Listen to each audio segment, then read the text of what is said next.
Elías tenía 17 años y vivía con su madre, Clara, en un barrio tranquilo donde las casas se parecían tanto entre sí que a veces parecía estar atrapado en un bucle. Su padre, Ernesto, no vivía con ellos, pero pasaba tiempo con Elías algunos fines de semana, con la excusa de que el trabajo como supervisor de obras no le dejaba mucho tiempo libre. Esa versión siempre fue aceptada en casa, sin muchas preguntas. A pesar de no ser una familia unida, Elías siempre sintió cierta estabilidad en su pequeño mundo. Hasta que un día, esa paz rutinaria se rompió con una simple casualidad. Era sábado por la tarde. Elías había salido con su padre a comprar algunas cosas. Iban en el auto de siempre, un viejo sedán gris con un par de rayones que Ernesto juraba reparar algún día. Elías iba distraído, mirando por la ventana, cuando, de repente, su padre frenó bruscamente al doblar en una esquina. Elías, sorprendido, preguntó qué pasaba. Pero Ernesto no dijo nada. Se quedó mirando hacia una casa al otro lado de la calle con una mezcla de tensión y sorpresa. Luego, sin explicar nada, aceleró y se alejó. Elías no pudo dejar de mirar por el espejo retrovisor. Allí, en la vereda, había una mujer con un niño pequeño de la mano, saludando a alguien que no alcanzó a distinguir. La imagen quedó grabada en su mente sin razón aparente. O al menos eso pensó en ese momento. Durante el resto del camino, el silencio de Ernesto fue incómodo. Respondía en monosílabos y evitaba mirarlo a los ojos. Para Elías, era raro, pero no quiso presionar. Sin embargo, algo dentro de él se encendió. Una inquietud que, con el paso de los días, no hizo más que crecer. Esa noche, mientras cenaba con su madre, Clara, le preguntó casualmente si conocía a alguien que viviera en esa calle, la misma donde su padre había frenado. Clara lo miró un segundo más de lo normal, pero luego negó con la cabeza. No que yo recuerde, respondió. Pero Elías notó que evitaba el tema, como si no quisiera seguir hablando de eso. Desde entonces, cada vez que su padre le decía que no podía verlo porque tenía mucho trabajo, Elías comenzaba a preguntarse, ¿y si ese frenazo no fue por casualidad?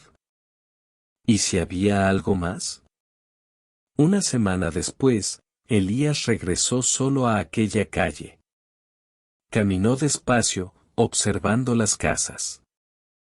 Y ahí estaba, la misma fachada, el mismo árbol en la vereda, la misma mujer que había visto desde el auto, esta vez, entrando con llaves a la casa. En sus brazos, el mismo niño.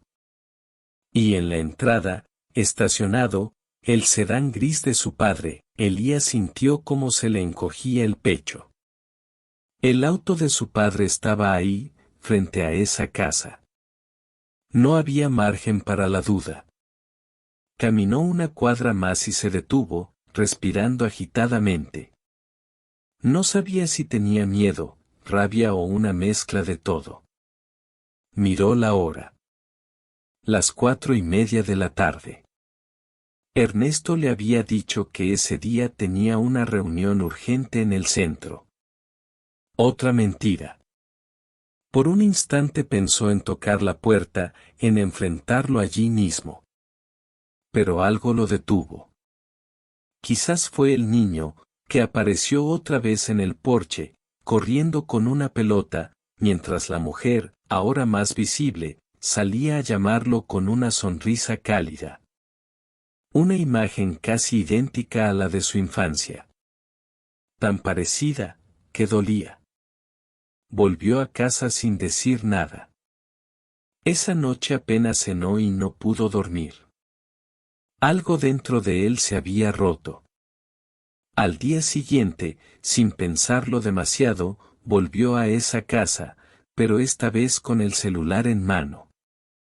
Se escondió tras un árbol y esperó.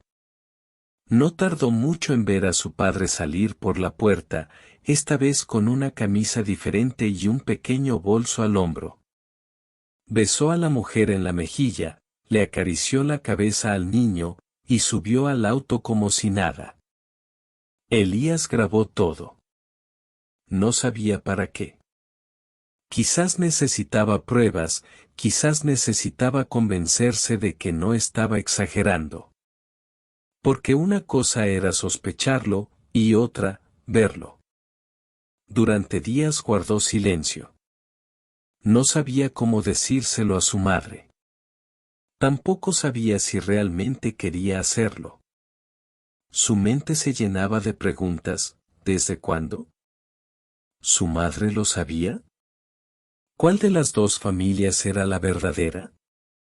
En medio de su confusión, comenzó a investigar. Revisó viejas fotos, mensajes de su padre, momentos en los que decía estar ocupado o de viaje.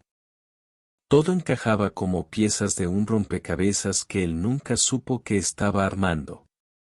Había fechas que coincidían con cumpleaños, festividades, ausencias misteriosas que ahora tenían sentido. Hasta que un día, se armó de valor y le mostró el video a su madre. Clara lo miró en silencio. No derramó una lágrima, pero su rostro cambió. Se quedó en blanco, como si su alma se hubiera desconectado. Luego, con la voz quebrada, dijo, yo ya lo sabía, Elías. Solo que nunca tuve fuerzas para decírtelo. Elías no dormía bien desde que descubrió la otra familia. Cada noche, se despertaba con preguntas que no encontraba cómo callar. Su padre había vivido una doble vida durante décadas, y él, sin sospecharlo, fue solo parte de una verdad a medias. Después de hablar con su medio hermano, Tomás, y ver el rostro de su otra madre, Elías comprendió que todos habían sido víctimas. Nadie había elegido esa historia. Todos pensaban que eran la única familia. La traición no era solo suya. Su padre, arrinconado por la verdad, intentó recuperar el control. Quiso hablar, explicar, incluso pedir perdón. Pero Elías ya no quería palabras. Quería espacio. Un domingo, sin avisar, Elías fue a casa de su padre.